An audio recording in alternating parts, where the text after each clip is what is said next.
या so hey guys, welcome back to today session. आज के क्लास में हम लोग बेसिकली क्या करने वाले हैं, हमारे मार्च मंथ का जो इंपॉर्टेंट करंट अफेयर टॉपिक है उसको हम लोग वन बाय वन करके आज के इस पूरे सेशन में कवर करेंगे। आज के इस सेशन में जितना टॉपिक कवर हो सके हम लोग करेंगे। नेक्स्ट सेशन में ऐसे ही जो हमारा टॉपिक लेफ्ट आउट हो गया रहेगा हम लोग उसको अपने नेक्स्ट वीडियो में कवर कर लेंगे। तो सबसे पहले देखो, यहाँ पे आज के क्लास में मैं ओवरव्यू दे रहा हूँ कि मार्च सेशन से सबसे इंपॉर्टेंट टॉपिक्स आपके लिए कौन कौन सा है। सबसे पहले यहाँ पे क्या है कि इंटरनेशनल न्यूज़ में हमारे लिए पहला इंपॉर्टेंट टॉपिक है जो US Israel launch joint offensive against Iran. ये हमारे लिए इंपॉर्टेंट टॉपिक हो जाता है। नेक्स्ट हमारे लिए इंपॉर्टेंट है नेपाल इलेक्शन, जिसमें आरएसपी पार्टी नेपाल की यहाँ पे विक्ट्री क्लेम करती है और इससे आरएसपी पार्टी जीतने से इंडिया पे क्या क्या इंप्लीकेशन पड़ने वाला है ये हम लोग कवर करेंगे। नेक्स्ट हमारे लिए इंपॉर्टेंट यहाँ पे हो जाता है कि जो सुप्रीम कोर्ट का यहाँ पे जो अभी सेंट्रल गवर्नमेंट न्यू यहाँ पे एक्ट लेकर आ रखी है, transgender person protection of right amendment bill 2026, ये आपके लिए बहुत इंपॉर्टेंट है तो हम लोग इसको भी कवर करेंगे।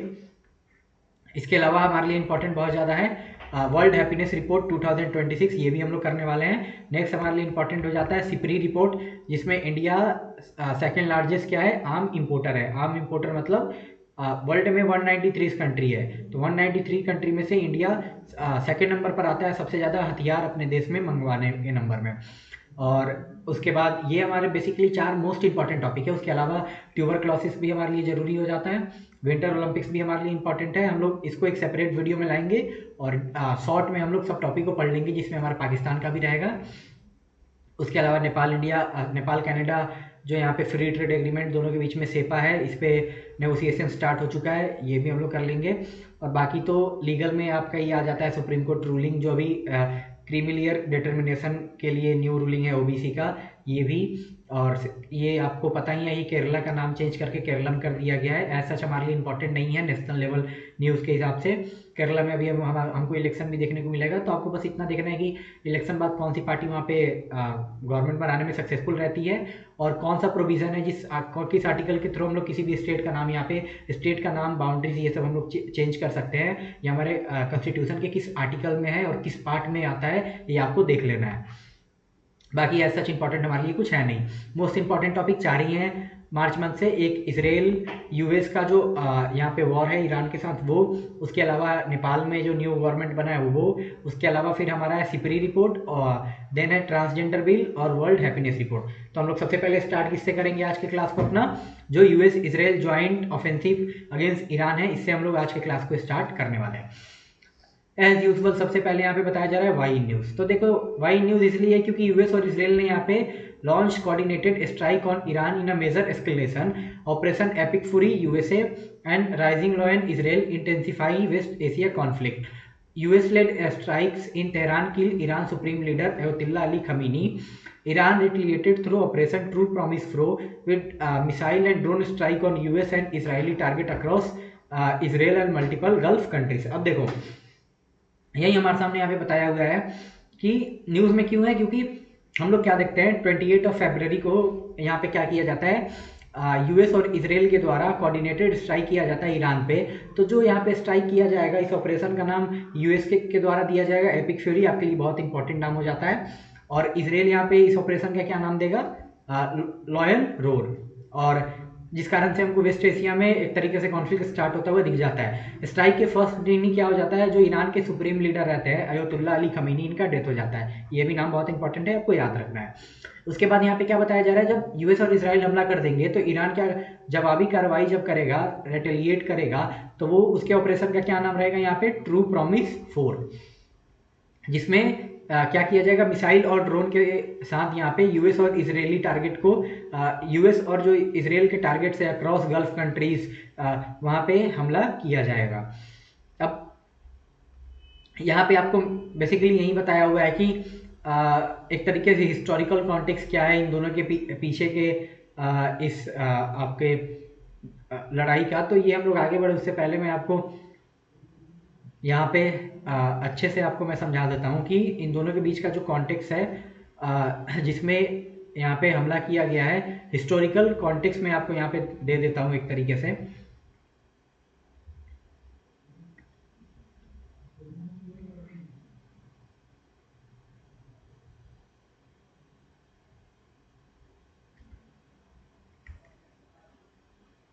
हाँ, तो देखो यहाँ पे सबसे पहले हम लोग यही पढ़ लेते हैं कि जो ईरान यूएस इसराइल का जो रिलेशनशिप है इसके हम लोग स्टार्टिंग में इवोल्यूशन पढ़ लेते हैं। तो देखो जब यहाँ पे इसराइल का यहाँ पे क्रिएशन होता है इन द ईयर कब, इन द ईयर 1948, बहुत इंपॉर्टेंट है, क्रिएशन होता है। तो उस समय क्या जो यूएस है immediately recognise Israel and begin emerging as its principal external supporter. तो जैसे ही इसराइल का फॉर्मेशन होता है तो यूएस उसी टाइम क्या कर देता है, इसराइल को यहाँ पे रिकॉग्नाइज कर देता है कि हाँ एक ये कंट्री है।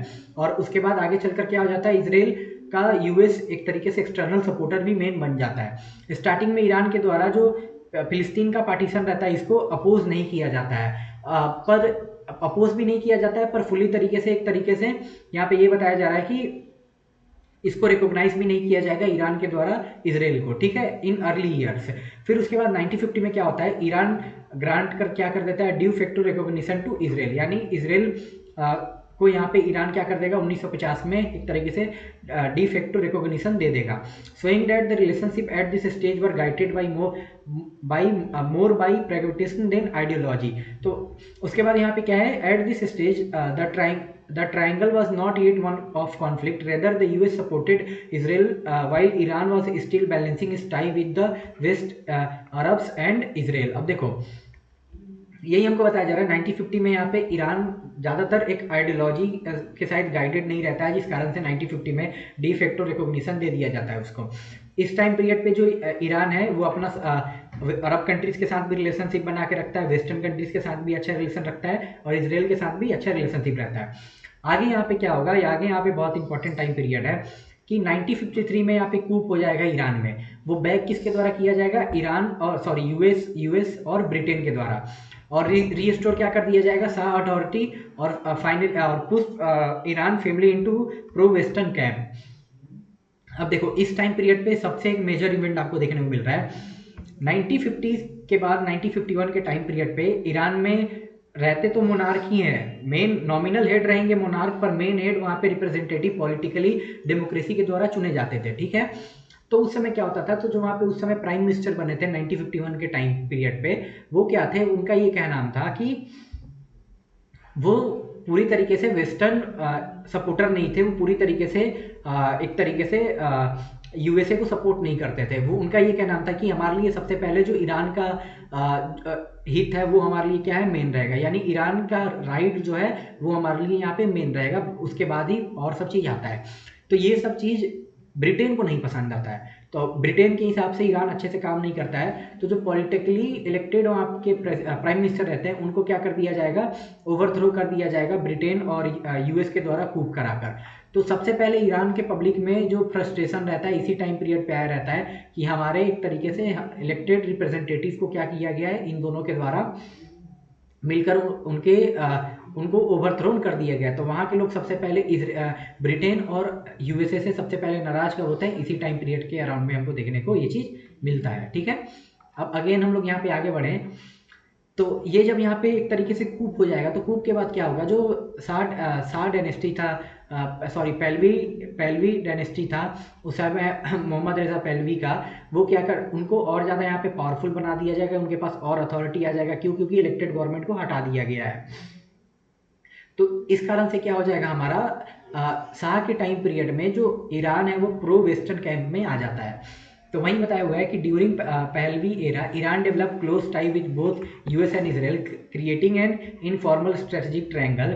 The US view Iran as a key pillar of regional stability in gulf, while Israel saw Iran as an important non-Arab partner under its periphery doctrine.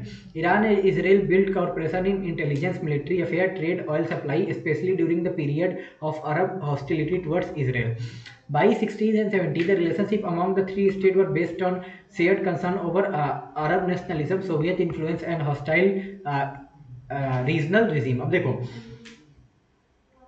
यहाँ पे यही बताया हुआ कि इस टाइम पीरियड में हमारा जो यूएस ईरान को एक मेन की प्लेयर के रूप में देखता है कि उस समय पे जो गल्फ रीजन में एक हमको रीजनल स्टेबिलिटी बना कर रखना है उसके लिए, और इसराइल के लिए ईरान इसलिए जरूरी रहता है क्योंकि ईरान इसराइल को एक नॉन अरब पार्टनर के रूप में, इंपॉर्टेंट पार्टनर के रूप में देखता है कि क्योंकि उस टाइम तक जो यहाँ पे जो अरब कंट्रीज थे, इजिप्ट हो गया, उसके अलावा सऊदी अरेबिया, ये सब क्या थे, ये सब पूरी तरीके से पूरी तरीके से यहाँ पे इसराइल के अगेंस्ट में थे। तो जिस कारण से ईरान को जो यहाँ पे इसराइल है वो एक तरीके से एक अपना की इंपॉर्टेंट स्ट्रेटेजिक पार्टनर के रूप में देखता था, यही सब समझाया हुआ है।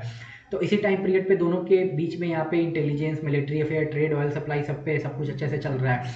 60-70s के टाइम पीरियड में यही इन तीनों कंट्रीज का, इसराइल, यूएस और ईरान का कॉमन शेयर कंसर्न था अरब नेशनलिज्म को लेकर। वहाँ पे जो भी यहाँ पे मोनार्क थे, मोनार्क के खिलाफ यहाँ पे एक तरीके से उसी टाइम पीरियड पे उनको ओवरथ्रोन करने का बात आ रहा था। यहाँ पे ये चीज़ उसी टाइम पीरियड पे आपको बाग पार्टी देखने को मिलता है इराक में, सद्दाम हुसैन जी जिसके मेन लीडर रहते हैं। तो जो बाग पार्टी है उसका मेन आइडियोलॉजी ये रहता है कि जितने भी अरब कंट्रीज हैं मिडिल ईस्ट में, वो सब एक साथ मर्ज हो जाए, सब एक साथ आ जाए, और हम लोग क्या एक अरब कंट्री सिर्फ एक सिंगल कंट्री रहेगा। तो यही क्या है हमारा अरब नेशनलिज्म। यानी जो नंबर ऑफ कंट्रीज हमको देखने को मिलते हैं, इजिप्ट हो गया, सीरिया हो गया, यमन हो गया, सऊदी अरेबिया हो गया, यूएई हो गया, और भी नंबर ऑफ कंट्रीज हो गए, ये सब क्या है, ये अलग अलग कंट्रीज है। तो अरब नेशनलिज्म उसी टाइम पीरियड पे बाग पार्टी के द्वारा स्टार्ट किया जाता है इराक में, जिसके मेन लीडर कौन होते हैं हमारे सद्दाम हुसैन। तो वो लोग का क्या कहना रहता है कि इतने सारे कंट्रीज हैं, उनको क्या करना है, हमको एक साथ मर्ज कर देना है और एक अरब कंट्री बनाना है। तो यही हमारा अरब नेशनलिज्म है। तो उसको टैकल करना था इन तीनों को मिलकर। साथ में सोवियत इन्फ्लुएंस भी बढ़ रहा था। ये कोल्ड वॉर का टाइम पीरियड है, अगर आपको ध्यान होगा तो इसमें क्या था, ये सब कंट्रीज यूएसए के ज़्यादा साइड थे, तो सोवियत भी अपना क्या कर रहा था, यूएसएसआर यहाँ पे अपना इन्फ्लुएंस बनाना चाह रहा था इस रीजन में। तो ये सब हमको इस टाइम पीरियड में देखने को मिलता है। आगे अगर हम लोग यहाँ पे देखें तो देखो, revolution, rupture and ideological hostility जो हमारा रहता है 79 to 1991। अब देखो यहाँ पे हमको क्या देखने को मिला कि फाइनली जो वहाँ पे 1979 में ईरान में इस्लामिक रिवोल्यूशन हमको देखने को मिलता है, जो क्या कर देगा, कंप्लीटली ट्रांसफॉर्म कर देगा ईरान के फॉरेन पॉलिसी को, और एंड कर देगा जो अर्लियर ट्रायंगुलर कॉर्पोरेशन रहता है ईरान, यूएस और इसराइल के बीच में। ये जो ट्रायंगुलर कॉर्पोरेशन रहता है, ये क्या हो जाएगा, फाइनली समाप्त हो जाएगा। आई होप आपको समझ आया हो। नेक्स्ट यहाँ पे क्या बताया हुआ है कि जो न्यू इस्लामिक रिपब्लिक है वो यहाँ पे क्या, सब ties with Israel, handed the Israeli mission in Tehran to PLO and made support for the Palestinian cause central to its external identity. देखो स्टार्टिंग में इसराइल को यहाँ पे डिफेक्टो रिकॉग्निशन दे दिया जाता है 1950 में ही ईरान के द्वारा। तो जब यहाँ पे इस्लामिक रिवोल्यूशन के बाद में 79 में जब रुहुल्लाह खमीनी यहाँ पे ईरान के सुप्रीम लीडर बनेंगे, वो क्या कर देते हैं, यहाँ पे जो इसराइली मिशन रहता है, यानी आप इसराइल के एम्बेसी समझ लो, वो हैंड ओवर किसको कर देंगे, इसराइल से छीन के पीएलओ को। यानी पीएलओ यानी फिलिस्तीनियन लिबरलाइजेशन ऑर्गेनाइजेशन, जो यहाँ पे फिलिस्तीन के एक तरीके वहाँ की जो गवर्नमेंट रहती है उसको, आप ये समझ लो। और आगे क्या कर देता है, जो फिलिस्तीन का कॉज रहता है उसको सपोर्ट ये दे देता है। यानी स्टार्टिंग में ये सपोर्ट नहीं कर रहा है फिलिस्तीन को, पर आगे चलकर इस्लामिक रिवोल्यूशन के बाद हमको यहाँ पे क्या देखने को मिल रहा है, फिलिस्तीन को यहाँ पे इनके द्वारा सपोर्ट किया जा रहा है। देन यहाँ पे आगे बताया हुआ है कि जो यूएस का एम्बेसी रहता है, तो the US embassy hostage crisis destroys US Iran relationship and turn Washington in Tehran into long term adversity. तो यहाँ पे यही हमको देखने को मिलता है 79 में जैसे ही इस्लामिक रिवोल्यूशन होगा, तो जो यूएस का एम्बेसी रहेगा ईरान में, वो क्या कर दिया जाएगा, ईरान के द्वारा कंप्लीटली डिस्ट्रॉय कर दिया जाएगा। और जो उस एम्बेसी में काम करने वाले लोग यूएस के जो सिटीजन होंगे, उनको यहाँ पे हॉस्टेज बना लिया जाएगा, बंधक उनको एक तरीके से कर लिया जाएगा। फिर आगे क्या होता है, इसी टाइम पीरियड पे Iran begin presenting US as a great शैतान, याद रखें, और Israel as a hostile illegitimate state. इसी टाइम पीरियड पे ईरान क्या करना शुरू कर देता है, यूएस को बोलता है कि क्या है, ये ग्रेट शैतान है, बड़ा शैतान है। और इसराइल को क्या बोलता है कि एक इलिजिटिमेट स्टेट है, यानी एक इलीगल स्टेट यहाँ पे क्रिएट किया गया है फिलिस्तीन से यहाँ पे काट के। फिर आगे यहाँ पे even so the 80s were not entirely straightforward because covert dealings such as Iran Contra affairs showed the limited strategic pragmatism still survived beneath public hostility.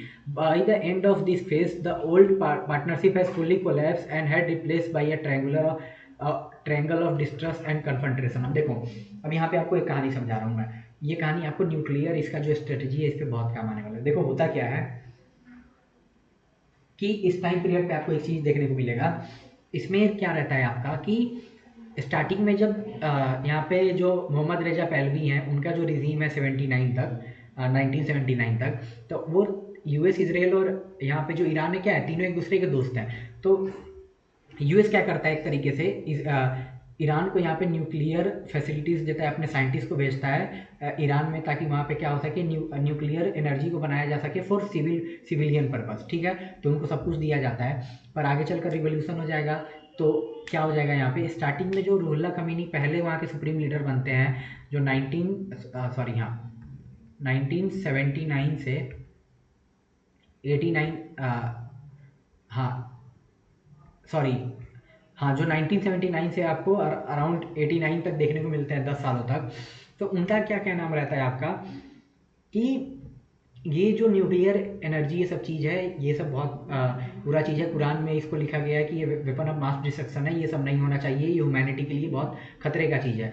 तो स्टार्टिंग में जो न्यूक्लियर एक तरीके से फैसिलिटीज़ ईरान को प्रोवाइड किया रहता है, वो सब वैसा ही पड़ा रहता है, उससे कोई यूएस को एक तरीके से खतरा नहीं दिखता है। पर आगे चलकर क्या हो जाएगा, जब यहाँ पे अयतुल्ला अली खमीनी यहाँ पे उनको सक्सीड करेंगे, जब रुहुल्लाह खमीनी का यहाँ पे डेथ हो जाएगा, तो यहाँ पे हमको एक चीज़ देखने को मिलेगा कि वो क्या रहते हैं, वो देखते हैं कि नहीं, जो हमारा यूएस है, यूएस क्या कर रहा है उस टाइम पीरियड पे, यूएस अब किसी भी कंट्रीज में घुसकर अपने काम के लिए किसी भी कंट्रीज पे हमला कर दे रहा है। तो हमको भी यहाँ पे एक ऐसा न्यूक्लियर स्टेट बनना पड़ेगा, ताकि हम यहाँ पे क्या हो सके, यूएस हमको डरा ना पाए, ठीक है। तो इसी टाइम पीरियड पर जो अयतुल्ला अली खमीनी जो नेक्स्ट सुप्रीम लीडर यानी सेकंड सुप्रीम लीडर बनते हैं ईरान के, उनका क्या नाम रहता है कि नहीं, अब टाइम आ गया है, हमको एक क्या बनना है, यहाँ पे न्यूक्लियर स्टेट बनना है। तो उसके बाद से जो यूएस ये सब अपना इंटेलिजेंस शेयर किया रहता है, वो सब रहता है तो ईरान में ही है। तो उसके साइंटिस्ट यहाँ पे उस पर काम करना शुरू कर देते हैं, और फाइनली हमको एक तरीके से जो अभी के पीछे के अटैक का रीज़न है, उसमें से एक ये भी है कि ईरान क्या है, यहाँ पे न्यूक्लियर स्टेट बनने के बहुत पास है, जिस कारण से यहाँ पे उसके न्यूक्लियर फैसिलिटीज़ को यहाँ पे डिस्ट्रॉय किया जाए। तो वही यहाँ पे समझाया हुआ है। तो आपको जो मैं मेन चीज़ समझाना चाह रहा था, इसका जो टाइमलाइन है अभी हिस्ट्री से लेके मॉडर्न तक का, ये आपको होप समझ आ गया हो। अब हम लोग क्या करेंगे, फिर से अपने पुराने वाले पीपीटी पे यहाँ पे जाएंगे।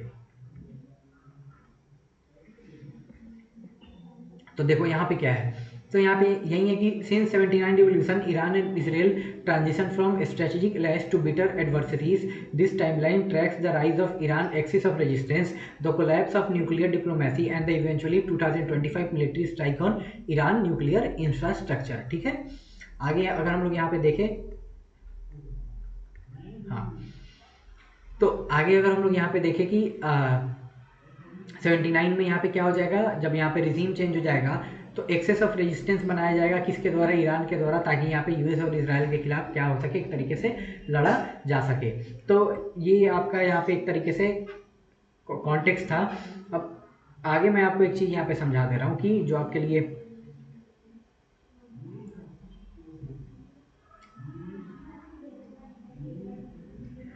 यहाँ पे इम्पॉर्टेंट है, वो मैं आपको यहाँ पे समझा दे रहा हूँ। ये हमारे इस पीपीटी में है कि देखो, अब यहाँ पे क्या होगा आपको, डोनाल्ड, हम लोग आगे बढ़ेंगे, सिचुएशन दोनों के बीच में सिचुएशन खराब रहता है। 2005 के टाइम पीरियड में क्या हो जाएगा, यूएस के द्वारा सेंक्शन लगा दिया जाएगा, किस पे, ईरान पे लगा दिया जाएगा। IEEPA एक एक्ट है यूएस का, उसका इस्तेमाल करके।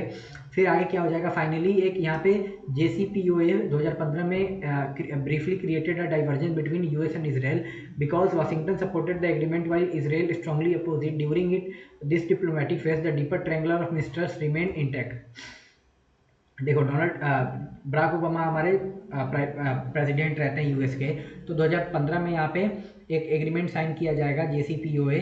अब उस एग्रीमेंट साइन के में कौन कौन रहेगा, जो यूनाइटेड नेशन सिक्योरिटी काउंसिल के 5 परमानेंट कंट्रीज है, P5 कंट्रीज जिनको हम बोलते हैं, और साथ में एक जर्मनी भी। P5 में कौन है, यूएस, रसिया, चाइना, फ्रांस, और एक और हमारा यूके, ठीक है। ये 5 कंट्री साथ में जर्मनी मिलकर यहाँ पे क्या करते हैं, ईरान के साथ में एक एग्रीमेंट साइन करते हैं, JCPOA, जिसपे क्या रहता है कि जिसपे बोला जाता है कि ईरान क्या करेगा, न्यूक्लियर कितना एनरिचमेंट करेगा, ओनली 3 अराउंड 50 अप्रॉक्स में यहाँ पे क्या किया जाएगा, इतने के अप्रॉक्स में न्यूक्लियर एनरिचमेंट किया जाएगा। क्यों, क्योंकि इतना करने से क्या हो जाएगा, ताकि जो ईरान है सिविल पर्पस के लिए, सिविलियन पर्पस के लिए यहाँ पे न्यूक्लियर चाहता है, वो उसके यहाँ पे काम आ सके। अब देखो सिविलियन पर्पस क्या, अब जैसे मान लो हमको एनर्जी क्रिएट करना है, तो एनर्जी का क्रिएशन का एक one of the major source nuclear से भी हो सकता है, जो क्या हमारे जो नॉर्मल सिविलियन है उनके लिए काम आ सके। जैसे किसी को यहाँ पे बड़ा बड़ा प्रोजेक्ट बनाना है, हाइड्रो इलेक्ट्रिक प्रोजेक्ट हो गया, इलेक्ट्रिसिटी प्रोडक्शन करना है, तो इन सब में हमारा एक तरीके से क्या ये चीज़ काम आएगा। तो इसीलिए बोला गया कि ठीक है आप न्यूक्लियर एनरिचमेंट कर सकते हो, पर कितना, ओनली 3.50। और एक न्यूक्लियर एनर्जी बनाने के लिए, न्यूक्लियर स्टेट बनने के लिए कितना चाहिए होता है हमको, मोर देन 90%। अगर मोर देन 90% आप कर लोगे तभी जाकर क्या हो जाओगे, एक न्यूक्लियर वेपन बना लोगे, ठीक है। पर सिविलियन पर्पस के लिए हमको कितना चाहिए, अराउंड 3.50% के ही करीब में चाहिए। तो इस एग्रीमेंट में यही रहता है कि आप क्या कर दोगे, लिमिट कर दोगे अपने न्यूक्लियर एनरिचमेंट को ओनली 3.50% तक, ठीक है। अब ये 2015 में साइन हो जाएगा। अब आगे यहाँ पे टाइम पीरियड रहेगा, और साथ में एक और रहता है कि जो सेंसस लगाया जाता है 2005 के टाइम पीरियड में यूएस के द्वारा ईरान पे, उससे बहुत सारा रिलीफ मिलता है इसको, ईरान को। तो इसी टाइम पीरियड पे इंडिया एक तरीके से चाबहार पोर्ट का भी निर्माण शुरू कर देता है ईरान के साथ में, इसी टाइम पीरियड पे, जो कि बनकर तैयार भी हो चुका है। उसको हम लोग अलग से एक क्लास में हम लोग अच्छे से कवर कर लेंगे। अब देखो यहाँ पे आगे क्या है कि पर सब कुछ चेंज हो जाएगा। चेंज कैसे होगा, 2018 में यूएस क्या यूनिलेटरली ड्रॉ कर लेगा, अपने आप को विड्रॉ कर लेगा JCPOA से। डोनाल्ड ट्रंप का ये कहना रहता है कि ये जो एक्ट साइन हो रखा है पूरी तरीके से क्या है, जो JCPOA है ये इसका वायलेशन किया जा रहा है ईरान के द्वारा। डोनाल्ड ट्रंप का ये एलिगेशन था कि जो ईरान है वो क्या कर रहा है, 3.50 से ज़्यादा न्यूक्लियर एनरिचमेंट कर रहा है। तो ये जो एग्रीमेंट साइन हुआ है, joint comprehensive plan of agreement, ये क्या है, एक तरीके से इसका पूरा वायलेशन हो रहा है, जिस कारण से हम क्या कर रहे हैं, इससे पीछे आ जा रहा है। तो ये चीज़ हमको देखने को मिलता है कब, 2018 में। साइन होता है 2015 में, इंपॉर्टेंट है, याद रखना है। और यूएस कब अपने आप से इस चीज़ से यूएस कब अपने आप को विड्रॉ कर लेगा, तो 2018 में, ठीक है। अब जब ये साइन किया गया रहता है तो उस समय पे क्या इजराइल इसको स्ट्रांगली अपोज करता है कि नहीं, आप लोग ईरान पे भरोसा मत रखो, ईरान इससे ज़्यादा का एनरिचमेंट कर सकता है। और ये चीज़ आगे चलकर डोनाल्ड ट्रंप आते हैं तो ये क्या हो जाता है, इसको हटा भी दिया जाता है। आगे इंपॉर्टेंट है कि 2019 में यूएस क्या कर लेगा, ये बहुत इंपॉर्टेंट है। जो IRGC है, इसको टेररिस्ट ऑर्गेनाइजेशन का यहाँ पे क्या कर देगा, स्टेटस दे देगा, यानी इसको टेररिस्ट ऑर्गेनाइजेशन डिक्लेयर करवा देगा यूनाइटेड नेशन से एक रिजोल्यूशन बेसिकली पास करवा कर, ठीक है। जिस कारण से और ज़्यादा कॉन्फ्लिक्ट क्या हो जाएगा, बढ़ जाएगा। और 2020 में क्या किया जाएगा, कासिम सुलेमानी, तो यहाँ पे कासिम सुलेमानी जो यहाँ पे हेड रहते हैं एक तरीके से ईरान के न्यूक्लियर फैसिलिटीज़ के, वो क्या इनका क्या कर दिया जाएगा, इनको मरवा दिया जाएगा यूएस के द्वारा। यहाँ पे स्ट्राइक कर दिया जाएगा एयरपोर्ट पे, जब इनका लैंडिंग होने वाला रहता है इनके हेलीकॉप्टर का, उसी टाइम पे यूएस के द्वारा यहाँ पे हमला कर दिया जाएगा 2020 में कासिम सुलेमानी के ऊपर। और क्या हो जाएगा, कासिम सुलेमानी का यहाँ पे डेथ हो जाएगा। यानी ईरान के one of the most important IRGC के मेंबर में से एक, और जो वहाँ के न्यूक्लियर वेपन के फैसिलिटीज़ को जो ओवरव्यू कर रहे थे, उनके एक मेन आदमी को ईरान यूएस के द्वारा क्या किया गया, मारा गया, जो है कासिम सुलेमानी। तो इनका भी डेथ ईयर याद रखना है, ये भी बहुत इंपॉर्टेंट पर्सन है। कब है, 2020 का।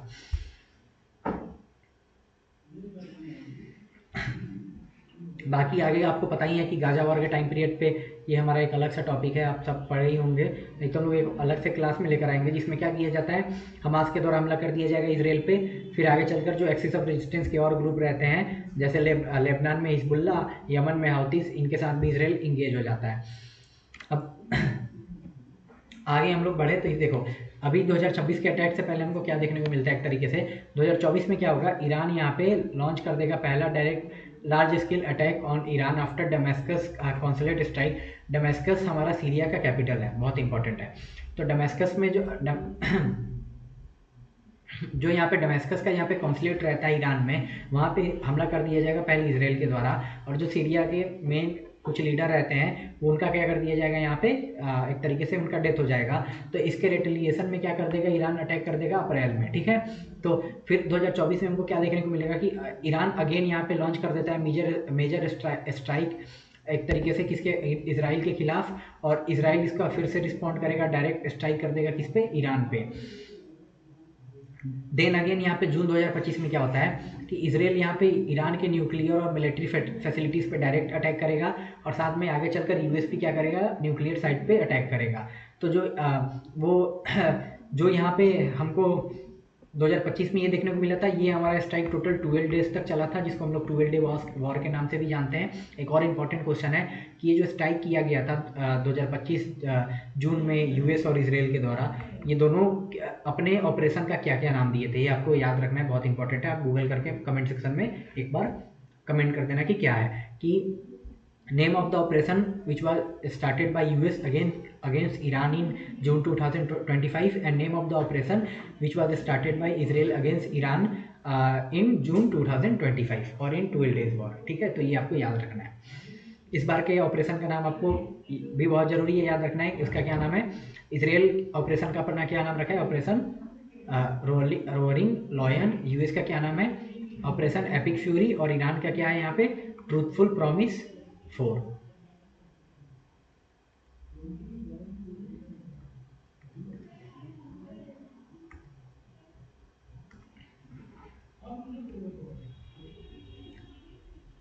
अब देखो यहाँ पे फैक्टर्स बिहाइंड यूएस इसराइल, यहाँ पे जो ज्वाइंट अटैक किया गया इसके पीछे का रीज़न क्या था, अब ये अभी हम लोग क्या करेंगे, इसके बारे में अभी पढ़ेंगे बेसिकली। ठीक है,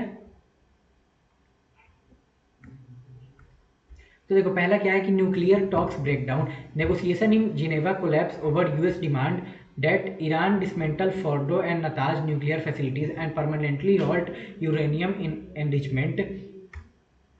फिर क्या है कि Shia crescent concern, Iran attempt to create Tehran, Iraq, Syria, Lebanon.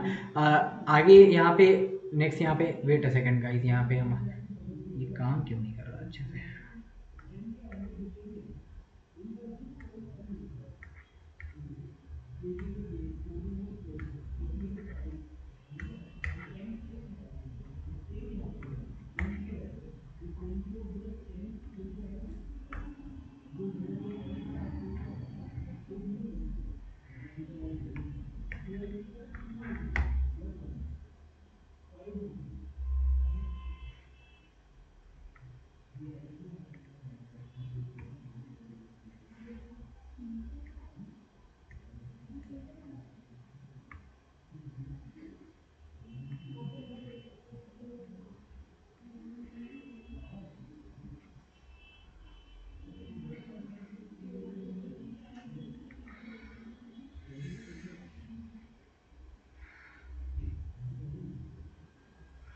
हाँ, तो देखो यहाँ पे सबसे पहले रीजन बताया हुआ है हमारे को कि फैक्टर्स क्या क्या हैं इस लड़ाई के पीछे। ठीक है, तो सबसे पहला फैक्टर हमारा कोई यहाँ पे है, तो यहाँ पे क्या है कि जो न्यूक्लियर टॉक यहाँ पे चल रहा था यूएस और ईरान के बीच में, क्या हो जाता है, एक तरीके से कोलैप्स हो जाता है। रीज़न ये रहता है कि ईरान यहाँ पे मना कर देता है कि जो उसका फोर्डो और नतांज में जो न्यूक्लियर फैसिलिटीज़ हैं उनको यहाँ पे डिसमेंटल कर दे, ये यूएस का कहना रहता है, पर ईरान ये चीज़ करने से मना कर देता है।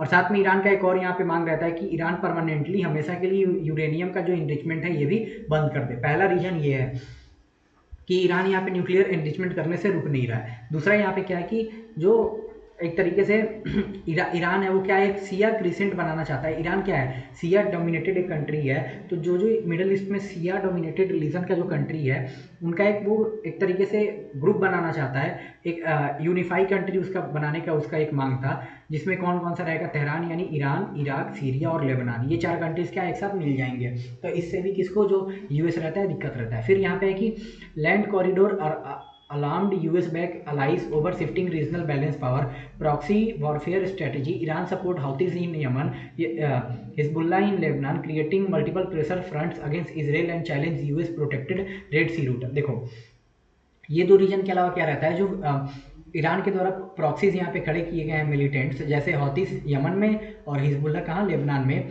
ये क्या कर रहे थे, बहुत ज़्यादा इसराइल और यूएस पे एक तरीके से जब मन तब यहाँ पे हमला कर दे रहे थे। अगर इसराइल अगर यहाँ पे मान लो कि ईरान पे यहाँ पे हमला कर रहा है, तो ईरान इनके मदद से, या फिर हमास पे हमला किया जा रहा है इसराइल के द्वारा, तो ईरान इनको डायरेक्टिव दे देता था कि आपको क्या करना है, हौतीस या फिर हिजबुल्ला को आपको इसराइल पे हमला करना है। तो इस कारण से ये चीज़ यूएस को बिल्कुल पसंद नहीं आ रहा था। तो ये सब क्या थे, मेजर फैक्टर थे जो आगे चलकर क्या कर देता है कि एक तरीके से मजबूर करता है। फिर अगले नेक्स्ट यहाँ पे इंपॉर्टेंट फैक्टर क्या है कि जो स्ट्रेटेजिक अलाइनमेंट है यूएस का चाइना और रसिया के साथ, ये भी बहुत जो वेस्टर्न कंट्रीज़ हैं या फिर जो ईरान है, सॉरी यूएस है, उसको ये पसंद नहीं आता है कि जो ईरान अपना टाइज यहाँ पे दोस्ती रसिया और चाइना के साथ क्यों इतना ज़्यादा यहाँ पे और ज़्यादा बढ़ा रहा है। तो ये भी चीज़ क्या यहाँ पे बताया हुआ है कि ये पसंद नहीं आता है ईरान को। फिर यहाँ पे एक और डिवाइड है कि sectarian divide, Shia majority Iran and US aligned Sunni Arab bloc remain locked in long standing rivalry for dominance in west Asia. अब देखो एक और मेन रीज़न ये है कि यूएस जो हमारा ईरान है वो क्या है, शिया मेजॉरिटी है, और जो यूएस के साथ जो अरब कंट्रीज है वो क्या है, सुन्नी डोमिनेटेड कंट्रीज है बेसिकली। तो यहाँ पे अपने वेस्ट एशिया में डोमिनेंस को दिखाने के लिए भी इनके बीच में हमेशा आपस में लड़ाई है। जैसे ईरान का सऊदी अरेबिया के साथ है, ईरान का यहाँ पे एक तरीके से यूएई के साथ है, और यूएई और सऊदी अरेबिया में कौन सा रिलीजन है, बेसिकली मेजरली सुन्नी है। तो यहाँ पे शिया सुन्नी का भी हमको एक तरीके से डिवाइड देखने को मिल रहा है दोनों के बीच में। फिर यहाँ पे नेक्स्ट क्या दिया हुआ है कि existential security doctrine, Iran rejection of Israel legitimacy trends Tel Aviv to treat Iran military buildup as an immediate survival threat. देखो एक और रीज़न ये है कि ईरान अभी भी इसराइल को क्या बोलता है कि ये इलिजिटिमेट स्टेट है, यानी ये गलत तरीके से यहाँ पे इसराइल से सॉरी फिलिस्तीन से यहाँ पे निकला हुआ एक देश है। तो ये चीज़ हमेशा टेल अवीव यानी जो इसराइल का कैपिटल है उसको एक चीज़ का हमेशा डर है क्या, कि ये अगर न्यूक्लियर स्टेट बन जाता जो ईरान है तो क्या हो जाएगा, जो ईरान अगर न्यूक्लियर स्टेट बन जाएगा तो उसके सर्वाइवल थ्रेट पे सवाल आ जाएगा इसराइल के, कि कभी भी ईरान यहाँ पे क्या कर सकता है। मान लो वो इतना सारा प्रॉक्सी हिजबुल्ला हौतीज हो गया, उनको डिप्लॉय कर रखा है मिडिल ईस्ट में, तो खुद से हमला ना करके वो न्यूक्लियर वेपन क्या कर देगा, उनको दे देगा। किसको दे देगा, जो यहाँ पे मिलिटेंट ऑर्गेनाइजेशन है हौतीस हिजबुल्ला उनको, और उनसे फायर करवा देगा। मान लो उनसे फायर करवा दिया तो वो तो कोई यहाँ पे कंट्री भी नहीं है, तो उन पर हम लोग क्या लाइबिलिटी इंपोज करेंगे। वर्ल्ड की कोई कंट्री उन पर कुछ लाइबिलिटी इंपोज कर सकता है, नहीं कर सकता है। पर इसका कॉन्सिक्वेंस क्या हमको देखने को मिलेगा, इसराइल तो पूरी तरीके से बर्बाद हो जाएगा। तो इसलिए हमेशा इस चीज़ का इसराइल को डर है कि अगर ईरान के पास न्यूक्लियर फैसिलिटीज़ हो जाएगा तो उसके लिए क्या है, सर्वाइवल थ्रेट है एक तरीके से। ठीक है,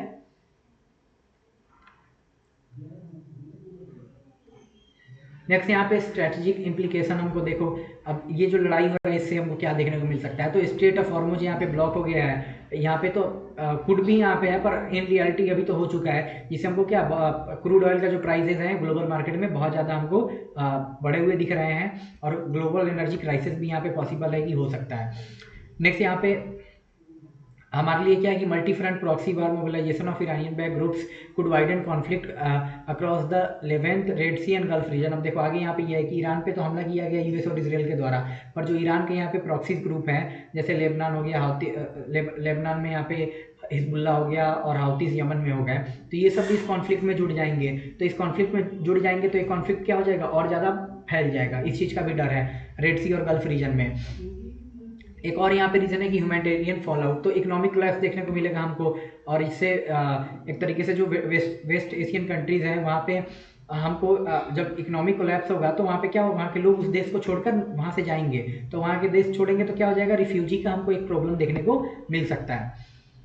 फिर यहाँ पे आगे क्या दिया हुआ है कि break down of containment doctrine, targeted elimination of state leadership, single erosion of post Cold War model that restrain direct interstate conflict, strained on Abraham record conflict pressure countries that sign Abraham Accord to balance Western security alignment and domestic anti-war sentiment। अब देखो यहाँ पे ये बताया हुआ है कि cold war के बाद से हमको कोई भी ऐसा चीज़ देखने को नहीं मिला था जहाँ पे डायरेक्ट यहाँ पे हेड ऑफ द स्टेट पे हमला किया गया था किसी कंट्री के द्वारा। तो ये टाइम पीरियड हमको दोबारा इस चीज़ का याद दिला रहा है। फिर यहाँ पे अब्राहम अकॉर्ड जो 2020 में साइन करवाया गया था इसराइल और जो यहाँ पे यूएई या फिर और भी जो यहाँ पे वेस्टर्न मिडिल ईस्ट के कंट्रीज थे, ताकि उन दोनों के बीच में इसराइल और जो यहाँ पे गल्फ कंट्रीज उनके बीच का रिलेशनशिप स्टेबलाइज हो सके।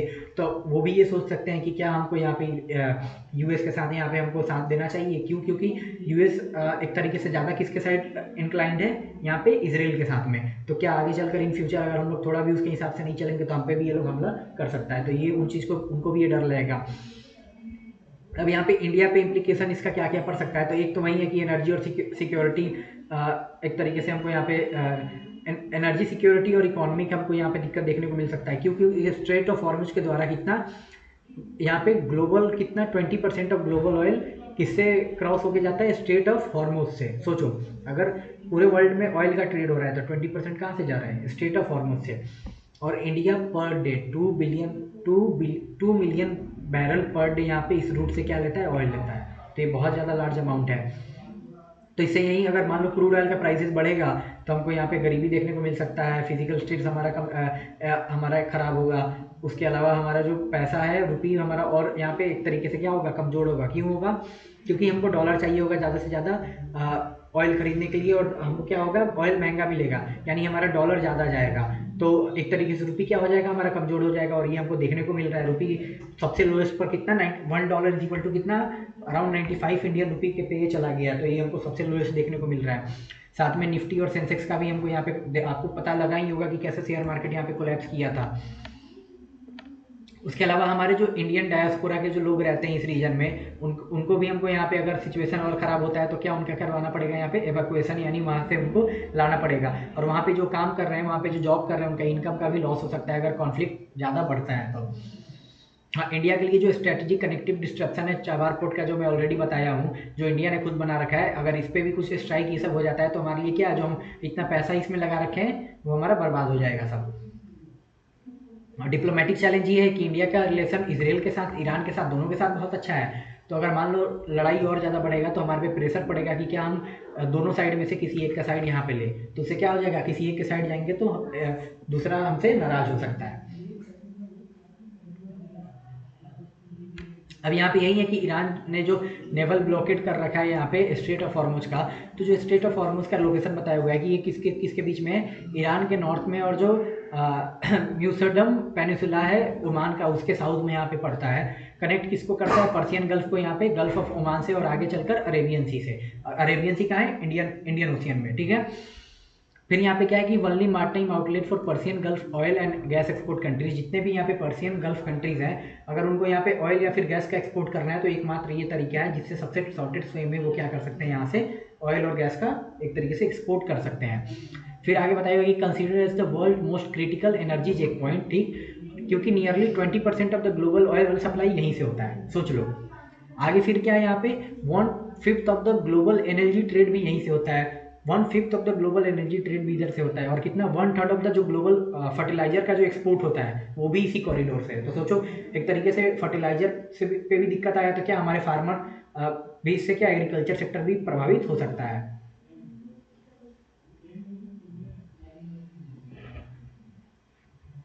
नेक्स्ट यहाँ पे यही है कि increase in oil prices against Iran Israel tension, तो यहाँ पे स्टेट ऑफ हॉर्मुज के वल्नरेबिलिटी हम लोग ऑलरेडी पढ़ चुके हैं क्या है। सप्लाई चेन डिस्ट्रप्शन भी हो सकता है अगर कॉन्फ्लिक्ट और ज़्यादा बढ़ जाएगा तो, रेड सी या फिर सूज कनाल। अगर देखो हौतीस का रीजन क्या है, यमन, और यमन के पास ही क्या है, यहाँ पे रेड सी है, और रेड सी से ही होगी क्या, सूज कनाल है। तो अगर हौती रेबल भी इसमें जुड़ जाते हैं ईरान के साइड से तो क्या हो जाएगा, उस रीजन में भी हमको ब्लॉकेज देखने को मिलेगा शिप का।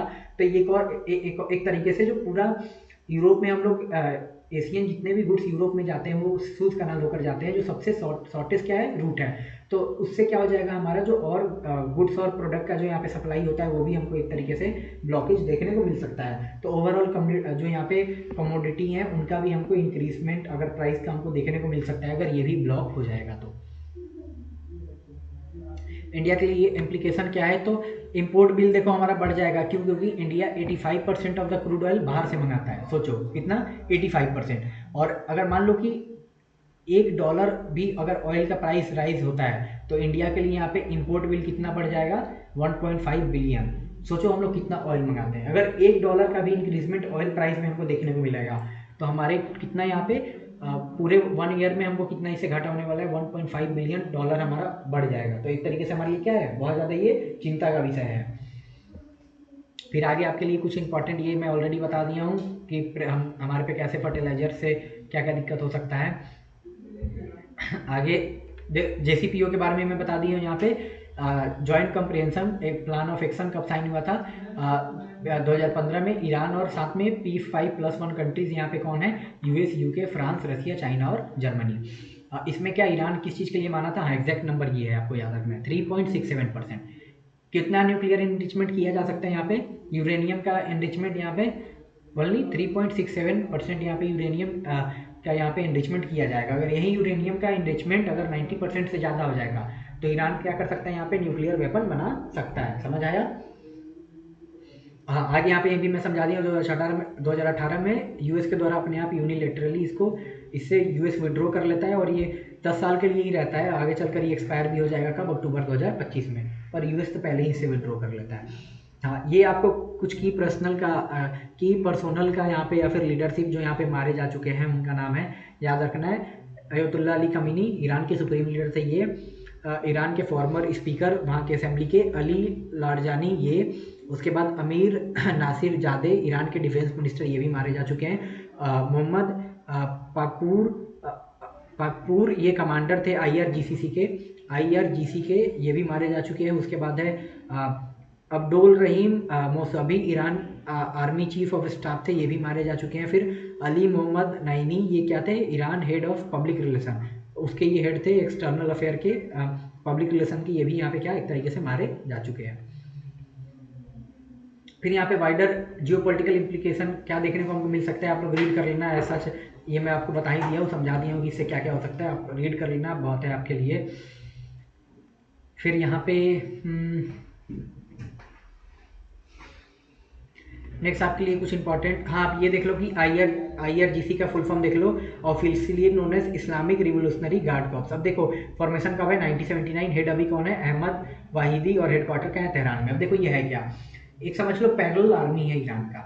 जैसे हर एक देश में आर्मी होता है, वहाँ आर्मी पुलिस होता है वहाँ के लॉ एंड ऑर्डर या फिर वहाँ के बॉर्डर को प्रोटेक्ट करने के लिए। तो वहाँ पे ईरान में वो चीज़ भी है एक नॉर्मली जो हर एक देश में होता है, पर उसके साथ साथ यहाँ पे IRGC का भी यहाँ पे फॉर्मेशन किया जा सका है। एक पैरेलल एंटिटी आर्मी के बराबर वहाँ पे खड़ा कर दिया गया है, आप समझ लो। तो इनका मेन काम क्या है, इनका फुल फॉर्म ही क्या है, इस्लामिक रिवोल्यूशनरी गार्ड कॉर्प्स, यानी अपने धर्म को बचाने का इनका मेन काम है। ठीक है, अभी के टाइम पीरियड में ईरान को लीड कौन कर रहा है, जो IRGC के जो लीडर है यही लीड कर रहे हैं। मेन पावर किनके पास रहता है, इन्हीं के पास रहता है। समझ आया? उसके बाद यहाँ पे गोल्स्तान पैलेस, ये क्या है, हिस्टोरिक गोल्स्तान पैलेस डैमेज यहाँ पे कर दिया गया है, स्ट्राइक जो यहाँ पे किया गया था US इजराइल के द्वारा। और एक चीज़ आपसे पूछा जा सकता है कि जो गुलस्तान पैलेस है इसको क्या बोला जाता है, also known as palace of flower. ठीक है, और ये बना कब था, वही जो पर्शियन मोनार्क थे उनके टाइम पीरियड का ये बना हुआ है हमारा तेहरान में। 16th सेंचुरी में बनाया गया था सफादी डायनेस्टी के द्वारा। ठीक है, तो इसमें पर्शियन आपको आर्किटेक्चर देखने को मिल जाएगा। और वर्ल्ड हेरिटेज साइट लिस्ट में इसको 2013 में डाला गया था। ये सब फैक्चुअल चीज़ें आपको याद करना है। फिर यहाँ पे एक साइट है ईरान में, रास लफान LNG कॉम्प्लेक्स। ये क्या, ईरान मिसाइल स्ट्राइक डैमेज रास गफान LNG complex and pearl GTL facilities in Qatar. Sorry, ये ईरान में नहीं है, कतर में है। ये जो रास लफान है ये क्या है, वर्ल्ड का लार्जेस्ट LNG एक्सपोर्टर हब है, यानी वर्ल्ड में कहीं सबसे ज़्यादा LNG का एक्सपोर्ट होता है वो कहाँ से होता है, हमारा यही रास लफान से होता है। ठीक है, लोकेशन क्या है, कतर में है हमारा, north east coast along with Persian Gulf. और उसके बाद क्या है, उसके अलावा ये LNG में तो इसका हमारा कितना है, ये वर्ल्ड का लार्जेस्ट एक्सपोर्टर हब है। ठीक है, और टोटल एज सच ग्लोबल में इसका कंट्रीब्यूशन कितना है, तो 20%, सोच लो।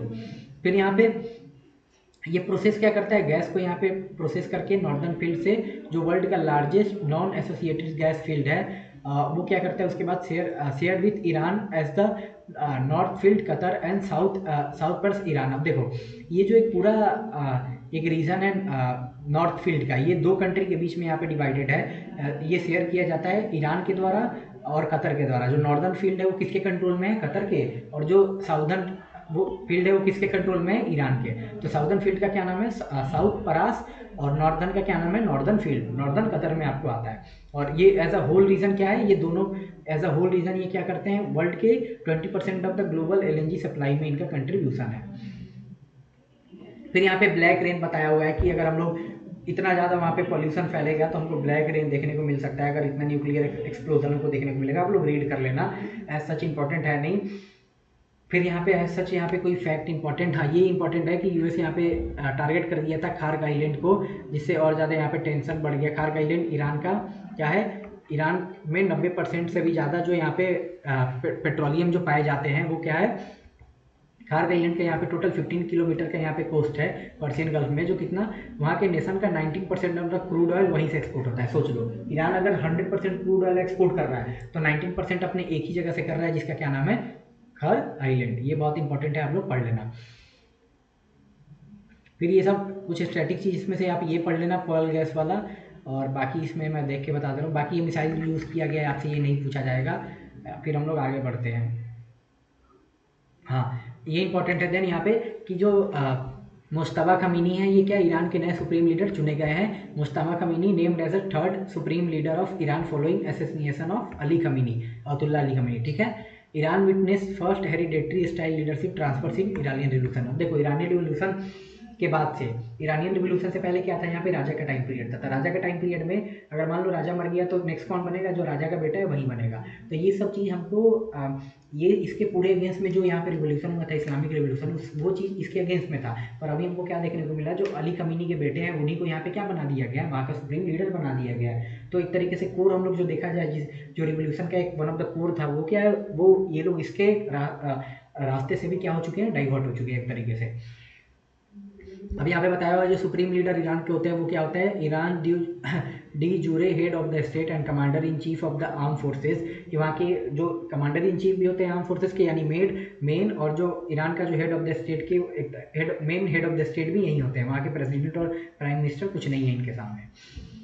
फिर यहाँ पे क्या है कि hold as a legitimate hold office hold ultimate authority over political military and religious institution, Iran में समझा दिया हूँ आपको। फिर की पावर है, यही कमांड कर सकते हैं वहाँ के आर्म फोर्सेस को और रिवोल्यूशनरी गार्ड को, ये भी मैं समझा दिया हूँ। और इन्हीं के कहने से अपॉइंटमेंट होगा जो भी वहाँ पे किया जाएगा लोगों का, ये इन्फ्लुएंस कर सकते हैं इलेक्शन को। आप लोग रीड कर लेना, ऐसा हमारे लिए इंपॉर्टेंट नहीं है, ठीक है। आगे अगर हम लोग यहाँ पे देखें तो यहाँ पे कुछ वो आपको बताया हुआ है कि आइडियोलॉजिकल फाउंडेशन आपको बताया हुआ है कि कोई वहाँ का सुप्रीम लीडर कैसे बन सकता है। उसको इस्लामिक एक तरीके से इन सब चीज़ों का नॉलेज होना चाहिए, तभी सुप्रीम लीडर बन सकता है। तो ये चीज़ आपको, जो पहले यहाँ पे रुहुल्लाह खमीनी थे ईरान के पहले सुप्रीम लीडर, वो ये सबको फॉलो करके बने थे। पर यहाँ पे जो अली खमीनी थे उनके पास उतना नॉलेज नहीं था।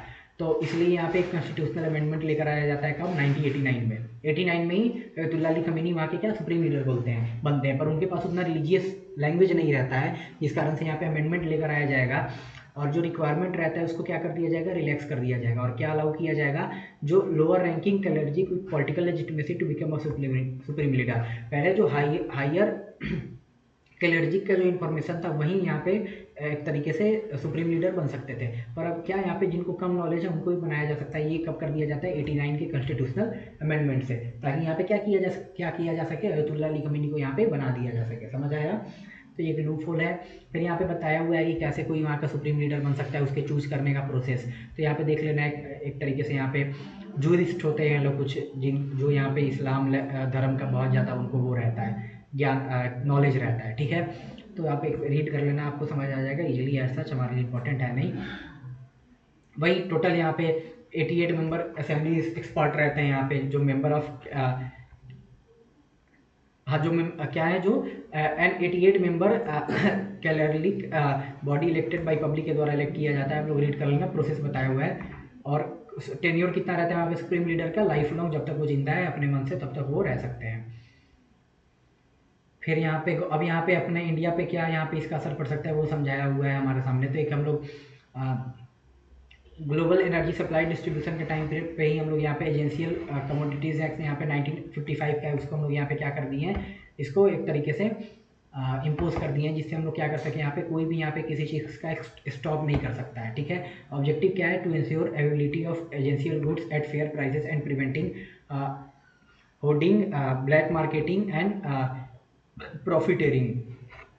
पावर ग्रांटेड टू गवर्नमेंट, यहाँ पे production, supply, distribution, shortage, price of essential commodities, control method, stock limit, licensing requirement, movement restriction, price control. तो ये सब अभी के टाइम पे आपको देखने को मिलता होगा कि essential commodities act of 1955 government के द्वारा इम्पोज किया जा चुका है, जिससे क्या है, गवर्नमेंट अपने हिसाब से मार्केट को रेगुलेट कर रही है। अभी आपको देखने को मिला होगा कि गवर्नमेंट एक्साइज ड्यूटी जो लगता था पेट्रोलियम ये सब पे, उससे हटा दिया गया है। क्यों, ताकि जो यहाँ पे कंपनीज यहाँ पे ऑयल को यहाँ पे बाहर से इंपोर्ट करके इंडिया में ला रहे हैं, तो जो उन पे जो पहले से इंपोर्ट ड्यूटी लगाया जाता था इंडिया के द्वारा, उसको हटा दिया गया है, एक्साइज ड्यूटी, ताकि यहाँ से क्या हो सके, पेट्रोलियम का दाम ज़्यादा ना बढ़े। यानी वो ऑलरेडी वहाँ से महंगा खरीद के ला रहे हैं, अगर मान लो हम लोग और यहाँ पे एक्साइज ड्यूटी लगाएंगे तो क्या हो जाएगा, और ज़्यादा महंगा हो जाएगा। तो इसलिए उसको गवर्नमेंट के द्वारा ये एक्साइज ड्यूटी हटा दिया गया है। फिर ये इम्प्लीकेशन है, आप पढ़ लेना, ये सब मैं समझा ही दिया हूँ आपको। ये क्या है, हम ये दो फैक्ट है, आप देख लेना। नियरली 40% ऑफ द जो इंडिया का क्रूड ऑयल इंपोर्ट रहता है वो स्टेट ऑफ हॉर्मुज से ही यहाँ पे क्या है निकल कर आता है। अगर इंडिया 100% क्रूड ऑयल का यहाँ पे इंपोर्ट कर रहा है तो 40% कहाँ से आएगा, स्टेट ऑफ हॉर्मुज से आएगा। फिर यहाँ पे एलएनजी इंपोर्ट इंडिया का स्टेट ऑफ हॉर्मुज से कितना होता है, 80%। इसलिए जो गैस का आपको इतना दिक्कत दिखने को मिल रहा है, पेट्रोलियम का उतना नहीं होगा दिक्कत, पर जो गैस का हमको लाइन देखने को मिल रहा है एलपीजी का, वो क्यों है, क्योंकि हम लोग 80% से ज़्यादा यहाँ पे इंपोर्ट इसी रूट से करते थे एलपीजी का, सोच लो। फिर नेक्स्ट यहाँ पे ये सब आप रीड कर लेना, एज सच आपके लिए वैसा इंपॉर्टेंट। इंडिया, अब यहाँ पे इंडिया पे कैसे एक्सपोर्ट, हम लोग राइस एक्सपोर्ट करते थे वहाँ पे मिडिल ईस्ट कंट्री को, यहाँ पे उससे हमको यहाँ के फार्मर्स को दिक्कत हो सकता है। इंडिया, ये फैक्ट है, इंडिया क्या है, Iran is India third largest importer of Indian basmati. India अगर सबसे ज़्यादा किसी को बासमती बेचता है तो ईरान क्या है, थर्ड नंबर पर आता है, ठीक है। अब यहाँ पे इंडिया का स्ट्रेटेजिक पेट्रोलियम रिजर्व है वो जो बनाया गया है, इंडिया के पास कितना है, तो आपको ये याद रखना है कि इंडिया 90 दिनों तक का यहाँ पे क्या नेट ऑयल इंपोर्ट यहाँ पे रिजर्व करके रख सकता है। यानी इंडिया के पास अगर कैपेसिटी कितना है यहाँ पे क्रूड ऑयल एक तरीके से वो करने का, रिजर्व करने का, तो 90 डेज तक इंडिया इजीली कर सकता है। और 90 डेज में से भी इंडिया के पास अभी हमारे पास है कितना, तो अराउंड हम लोग, हमारे पास 2 महीने 60 डेज के अराउंड तक का हम लोग क्या कर रखे हैं, रिजर्व हमारे पास 16 डेज का रिजर्व हमारे पास है। और हमारे पास अभी मैक्सिमम कैपेसिटी कितना है, 90 डेज का। अब ये यहाँ पे न्यू देखो, ये भी साइट्स यहाँ पे एक तरीके से प्रपोज किया गया अभी करंट गवर्नमेंट के द्वारा, जिस पे काम चल रहा है। इसका जो यहाँ पे उड़ीसा का साइट है पादुर में, इसका एक्सपेंशन का बात चल रहा है। और बीकानेर में न्यू साइट का यहाँ पे बात किया गया, राजस्थान में राजकोट में भी न्यू यहाँ पे रिजर्व साइट बनाया जाएगा, इसका यहाँ पे गवर्नमेंट के द्वारा प्रपोजल है। और एक्सपेंशन किसका हो रखा है, जो उड़ीसा का यहाँ पे है, चंडीखोल और पादुर, इन दोनों को क्या करना है, यहाँ पे इन दोनों का वो हो चुका है, एक्सपेंशन हो चुका है। पहले से ऑपरेशनल साइट विशाखापट्टनम है, मंगलुरु है और पाडूर है, ठीक है। तो वही यहाँ पे बताया हुआ है, टोटल कैपेसिटी हमारा कितना है, 5.33 मिलियन टन हमारे पास क्या है, टोटल कैपेसिटी है यहाँ पे वो रिजर्व करने का। हमारा करंट स्टोरेज कितना है, 3.37 मिलियन टन, समझ आया, वो जो कितना हो जाता है हमारा 64%, ठीक है। ये सब डाटा इंपॉर्टेंट है आपके लिए, एक बार ध्यान रख लेना। फिर आगे स्ट्रेटेजिक एंड इकोनॉमिक इंपॉर्टेंस है, सच आप नहीं कुछ रीड कर लेना। अब देखो यहाँ पे रिलेशन है, ये मैं ऑलरेडी आपको अपने नीचे के स्लाइड में अच्छे से समझा रखा हूँ, बाकी कुछ है नहीं, ये भी हमारा हो चुका है। एक्सेस ऑफ रेजिस्टेंस आप बस ये देख लेना है, आपको ये याद रखना है कि किसका फॉर्मेशन कब है। तो यहाँ पे ये देख लो कि हमास का फॉर्मेशन कब किया गया था, 87 में। फाउंडर कौन थे, अहमद यासीन। और हुआ क्यों था, पहला इंतिफादा यहाँ पे इसराइल के अगेंस्ट में हुआ था, उसके आउटब्रेक के बाद ये हमको देखने को मिलता है। करंट लीडर याह्या सिनवार हैं इसके, हेडक्वार्टर इसका कहाँ है, गाजा सिटी, गाजा स्ट्रिप में। हिजबुल्लाह का फॉर्मेशन 82 में हुआ था, और इसका हेडक्वार्टर कहाँ है, बैरूत में। और इसका रीज़न क्या था फॉर्मेशन का, इसराइल के खिलाफ, जो इसराइल लेबनान को इन्वेड कर दिया था 1982 में, उसके खिलाफ लड़ने के लिए। इसके 3 फाउंडर है, हसन नसरल्ला, इसको भी इसराइल लास्ट ईयर इनको भी मार दिया है। अब्बास अल मौसवी ये भी मारे जा चुके हैं, सूबी अल तुफयाली ये भी मारे जा चुके हैं, तीनों इसराइल के द्वारा मारे जा चुके हैं। हौती का एस्टेब्लिशमेंट है 1994 में। इसके फाउंडर कौन है, हुसैन अल हौती, और इसका कैपिटल है सना में। जो सना में देखो सना का क्या है, सना में अभी जो इलेक्टेड गवर्नमेंट है वो यमन में क्या है, यमन में हौती है। और यमन में जो इलेक्टेड गवर्नमेंट है, मान लो पूरा यमन है, इलेक्टेड गवर्नमेंट बस थोड़ा सा पार्ट कंट्रोल करती है, बाकी पूरा कैपिटल सिटी जो वहाँ का है हमारा सना से लेके और बाकी और रीजन वो किसके अंडर में आते हैं, हमारे हौती रेबल के अंडर में आते हैं। यानी जो वहाँ पे एक तरीके से मिलिटेंट ऑर्गेनाइजेशन है वो क्या कर रहे हैं यहाँ पे, यमन कंट्री को यहाँ पे कंट्रोल कर रहे हैं। तो ये आपके लिए इंपॉर्टेंट था समझाना। बाकी वही बताया, हसन नसरल्ला यहाँ पे इसराइल डिफेंस फोर्स के द्वारा मारे जा चुके हैं, ये भी हमको पता है। रेड सी क्राइसिस ये सच हमारे लिए इंपॉर्टेंट है नहीं। हाँ तो देखो, एक ही क्लास हमारा ऑलरेडी इतना ज़्यादा लंबा हो चुका है, तो आज के क्लास में हम लोग एक ही ईरान इसराइल टॉपिक को अच्छे से कवर किए लोग। आने वाले क्लास में जो और टॉपिक है हम लोग क्या करेंगे, उसको अच्छे से कवर करेंगे। आई होप आपको ये सब कुछ समझ आया होगा। जो आपको नहीं समझ आया होगा आप कमेंट सेक्शन में बताना, मैं कोशिश करूँगा उसको और ज़्यादा अच्छे से समझा सकूँ। आपका कोई और रिकमेंडेशन होगा आप मुझे वो भी सजेस्ट कर सकते हो कि और हमको क्या करना चाहिए। और आज के क्लास में हमारा इतना ही, और जो क्वेश्चन आपको दिया गया उसका आंसर हमको कमेंट सेक्शन में चाहिए। फिर से मिलेंगे आपसे नेक्स्ट टॉपिक के साथ अपने नेक्स्ट क्लास में, जिस क्लास में हम लोग इसी टॉपिक को कंटिन्यू करेंगे जो आगे नेक्स्ट है हमारा नेपाल में इलेक्शन। तब तक के लिए हमारा आज का सेशन यहीं पे एंड होता है एक तरीके से, और टाटा बाय बाय, जय हिंद।